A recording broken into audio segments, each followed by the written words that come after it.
Good morning. I always love being introduced by a Republican. Thank you, Frank. It's great to be with you, distinguished ladies and gentlemen, and I'm especially pleased to be here with my dear friend Jim Moran. 36 years of service to our community. Jim was first elected to the City Council in 1979, and then 24 years in Congress, and I'm so grateful to him for so many things, including retiring. I love my new job, Jim. By the way, part of my job is to encourage every business leader here to fill out the Business Philanthropy Summit commitment card. I brought mine for my brother in the envelope, so please do that. I only have a few minutes today, and I struggled all night long about what to say. This room is filled with some of the most sophisticated in our community, and you already know well the value of philanthropy, the critical importance of our nonprofit community, and how we build an ever better Alexandria. So please forgive me, but I thought I would share my essential insights on how you raise money. Fundraising is everyone's least favorite activity. Asking others for money generally fills us with dread. We have to do it, but we hate to do it. And so for what it's worth then, 3 ideas. Number 1, fundraising is process. It's just a numbers game.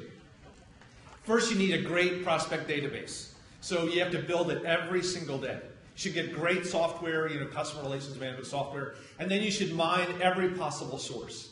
Kennedy Center, the Virginia Public Access Project, the sponsorship list for every gala you've ever been to. I collect them all. And we take them back and we look them up and we put them in, and little by little it grows.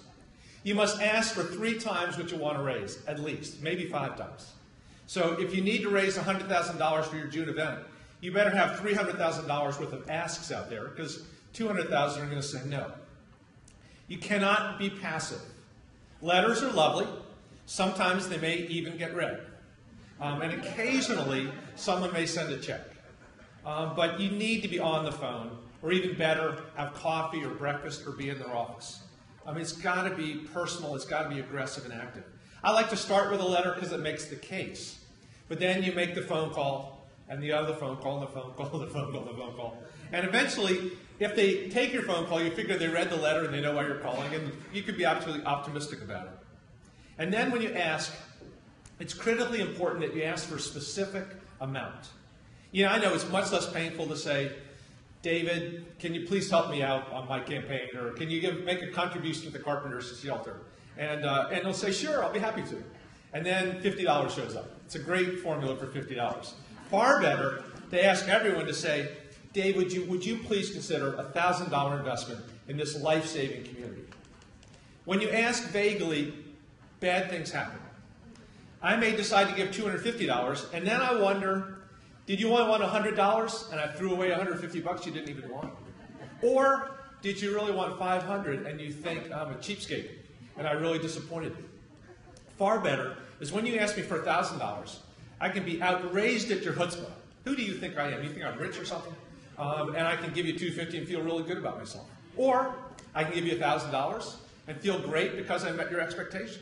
Or I can give you $2,000 and feel like I'm an incredibly magnificent person because I doubled your expectation.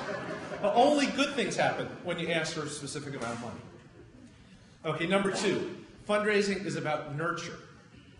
You've got to hug your givers. Write thank you notes right away. I sometimes fail at this, and it's a terrible thing. Chuck Robb, when he was running for governor and senator, he would not let his staff go to sleep at night after an event until every thank you note was written. And he would get up the next morning and sign every one. And never, ever have a computer print your signature. It just drives me crazy. I just sends me $1,000, I get a computer-generated letter back. Write a personal note, please. And make it personal if you can.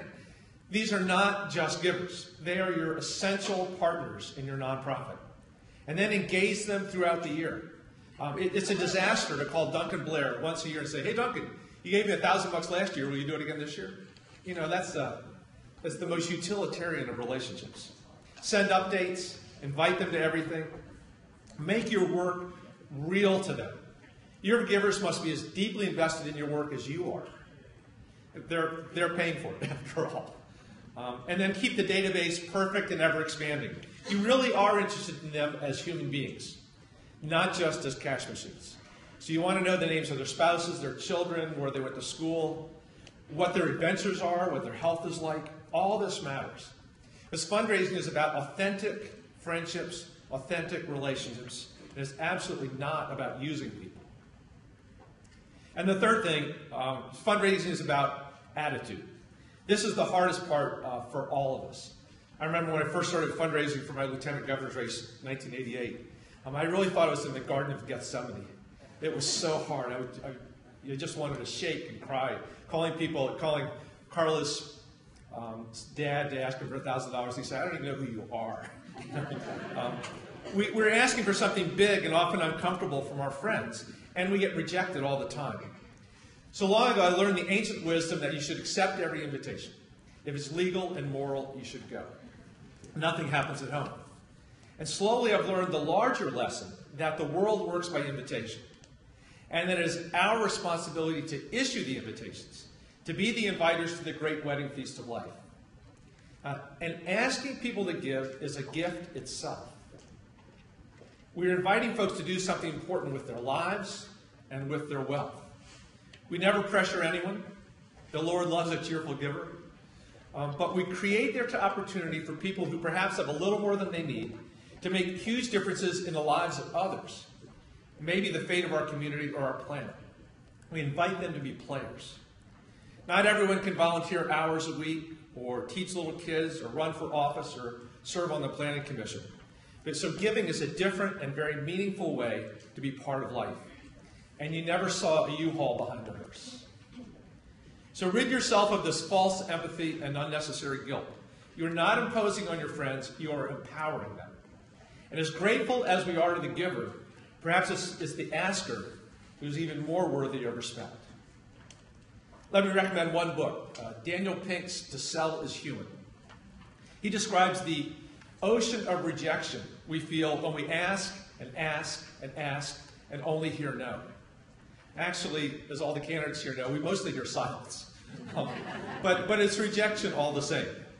Pink asks us to embrace this feeling, to swim in the ocean of rejection, to be buoyant, cheerful, undeterred, full of the deep faith that when we do the hard work of asking, we will be rewarded.